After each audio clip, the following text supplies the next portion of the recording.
Lili 10-sinfda o'qir edi. Uning shu kunlarda asabi buzuq va kayfiyati yo'q holatda yurardi. Hamma yoq unga tor tuyulardi.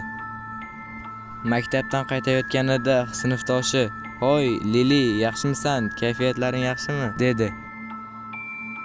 "Ishing bo'lmasin", deya u indamay ketaverdi. Shunda haligi bola o'ylanib qoldi. La'nati, bunga nima bo'ldi? Axir kayfiyati yo'q-ku. U juda ham quvnoq qiz edi, unga nima bo'ldi axir, deya o'ylanib qoldi. Lili shu tariqa uyiga ketdi. Shu tariqa uyiga borib o'zining yoqtirgan divaniga yotdi. U yerda dars ham qilgisi kelmasdi. U o'ylanib yotar edi.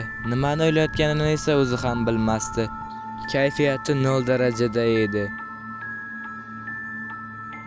Shu payt oyisi eshikni taqillatdi.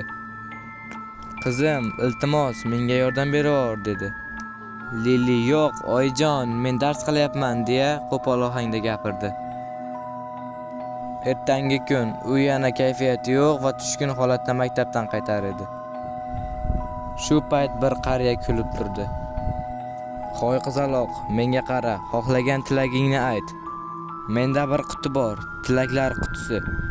Uni bir chaqnataman, xohlagan tilaging amalga oshadi", deya kulib qo'ydi.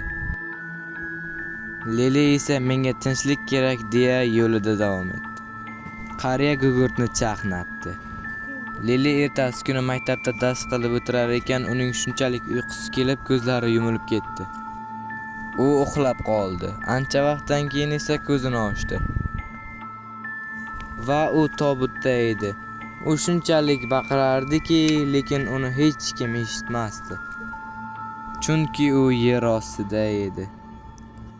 Mana senga tinchlik.